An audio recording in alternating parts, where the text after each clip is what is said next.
Hey, how's it going? Mike D here with a quick direct response marketing and copywriting lesson for you. Pretty much you're going to learn and profit from this mistake that this local business made with their direct marketing piece. And I want to go through some of the mistakes that they actually made with this.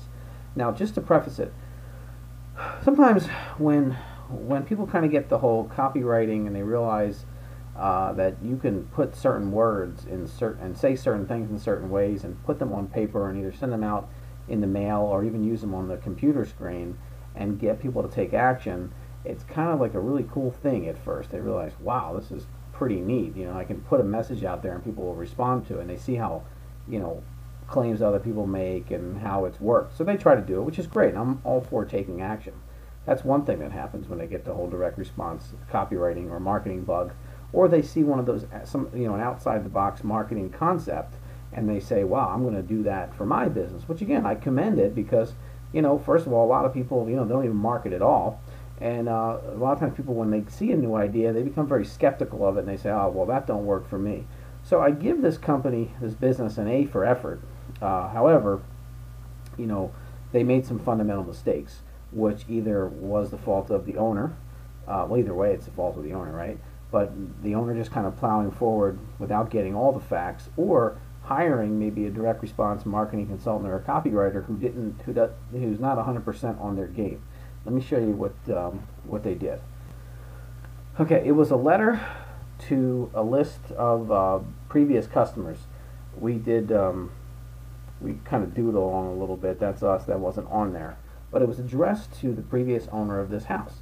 What they went for was the whole classic Gary Halbert sneak up approach to get into the A pile, which looks like personal mail. That's what they tried to do.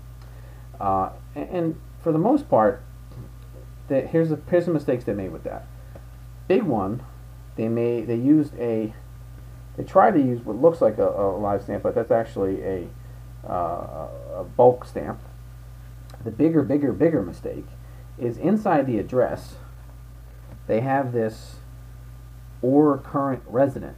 Now, I don't know about you, but when anybody ever wrote to me personally, they never write my name and then or current resident. If they know I live there, they're going to write it to me, pretty much. So that's a big mistake. It really kind of, to somebody like me and people that are schooled on marketing, we see the foolish mistake that they made. But to the average consumer, what ends up happening is subconsciously they kind of feel insulted. And you don't want to do that to your prospect. So that was the mistakes with the envelope.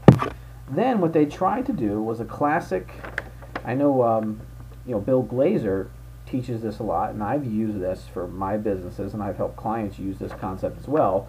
The whole handwritten letter on yellow legal pad paper. Now here's the mistakes they made with this. First of all, they didn't use blue ink. You really should use blue ink when you do these things. And whenever you do one of these, what you're going to do is you're not going to really try to pass off the fact that you wrote this personally and wrote one to this person. You say something like, all I did was hand this off to my printer and tell them to copy it because I didn't have time to get them printed up neatly. That's the excuse you use. And here's the thing, when people get outside of the box or fun marketing, and even if they know it's not what it is, they still don't get too mad at you because they're so bored, and a lot of times people, they're going through life in this kind of fog anyway, and when they get something really cool, it's fun.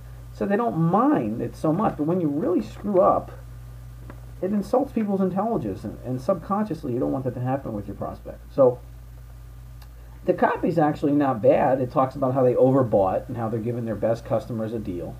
But a couple things they did really bad. They made it very neat, perfectly straight lines.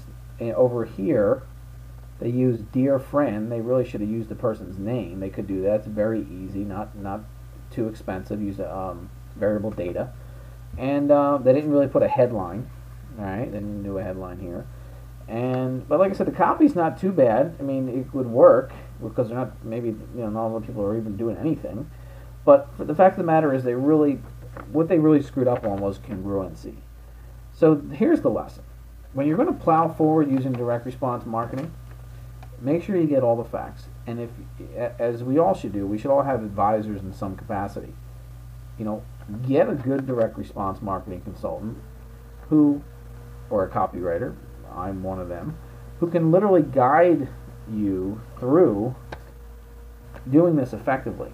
Another mistake they made is they didn't mail anything else after this. They just mailed, one time, and it was really the only thing I ever received from them. So apparently they weren't communicating with their list anyway.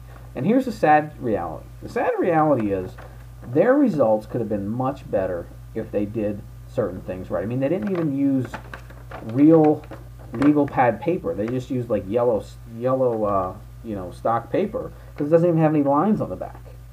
So you want to be 100% congruent when you're doing these things. And what they'll do is they'll make the conclusion, they'll say, oh, that didn't work, direct mail doesn't work, or this outside the box marketing, that doesn't work. And you know what? The fact of the matter is they screwed it up. It really does work if you do it right. And here's another truth.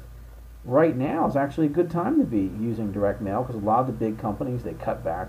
A lot of those local brick and mortar businesses, even bigger businesses, could benefit from doing really effective direct mail, because there's less clutter in the mailbox, because a lot of companies are cutting back with the rise in postage and the fact that the economy's down.